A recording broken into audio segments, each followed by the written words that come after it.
Welcome to CES. If this is your first time, get ready for an amazing week that will inspire you and challenge you and hopefully create a ton of new opportunity for you. My name is Ethan Pierse, and part of my activity helping startups from around the world scale between Europe, Southeast Asia, and the US is helping them be amazing at conferences like CES, Web Summit, and South by Southwest.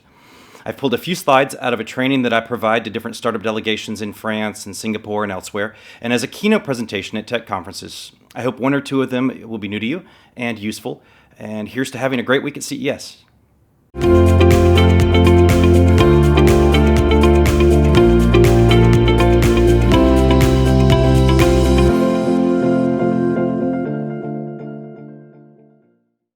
So, first and foremost, you need to take care of yourself at a conference like CES.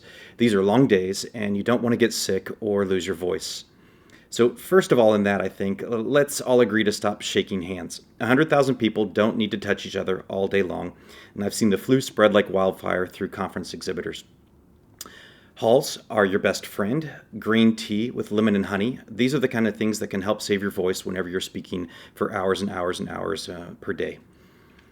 Outlets and phone charging stations are very hard to come by at most events, so I always have my Anchor battery. It keeps my iPhone and my iPad charged for a good 2 days, even if I can't plug it in at night.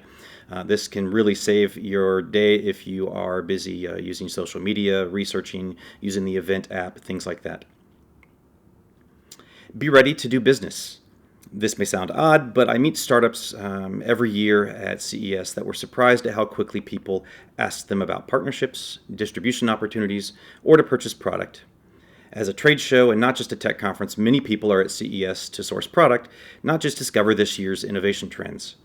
This means that you need to have answers practiced and ready for press, partnership, distributors with pricing and draft contracts ready to go when possible. That way you can respond as quickly as possible and as accurately as possible when people ask. Unless you are trying to connect with someone who is speaking, I don't think that you should use your time, your limited time at conferences to go to keynotes or panels. Most of it is available online anyhow at some point, and you need to maximize your networking time. Because CES is 4 days, and people already start to bug out halfway through Friday. At 8 hours a day, if you spend a maximum 5 minutes per person who comes to your stand, that is a maximum of 384 contacts for the week. And for a week that can cost thousands and thousands of dollars of your very precious capital. Most likely you will spend more time than 5 minutes per person, which significantly reduces your total reach at the conference. If you can have 2 or 3 more people at the stand, suddenly your reach and ROI is much more significant. 3 or 4 times 384 is much better math. Also, you should not be stuck at your booth filtering unqualified leads, people just passing by. You should be out sourcing those leads at their stands or one-on-one by reaching out through LinkedIn, Twitter, the CES app, etc. Your team at the stand can push any qualified conversations that they have to you for later on. So making sure that you are focusing on the most qualified conversations possible is obviously important. But documenting those conversations and requests and following up is hugely important and often lacking.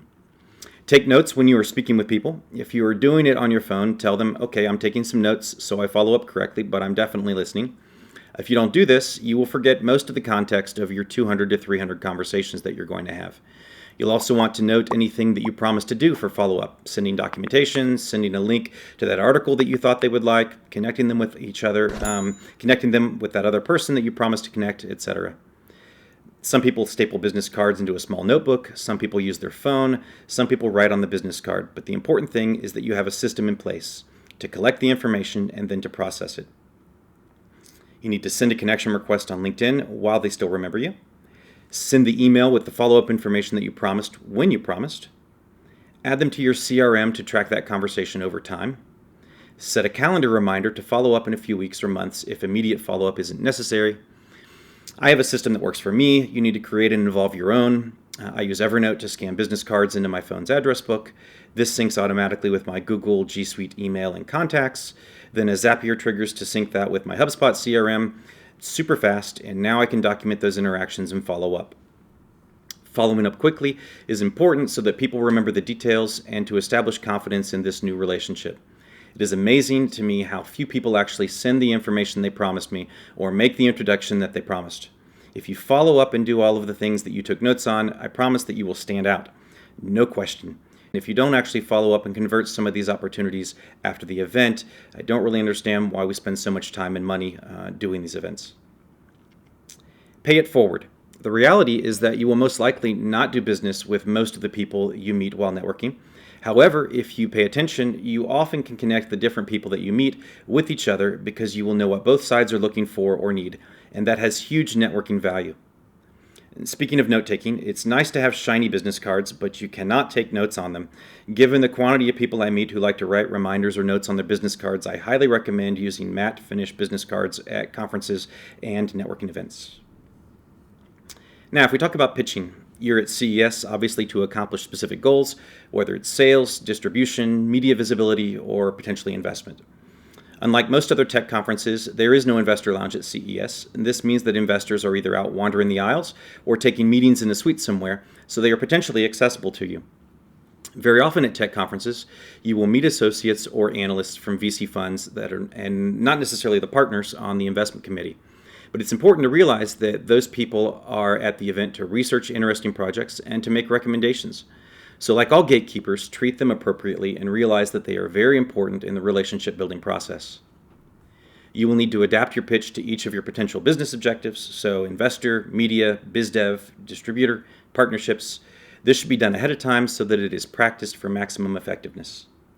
On a practical level, always expect that there will be no internet at a tech conference. If there is Wi-Fi, it is usually overloaded, as are the cellular networks.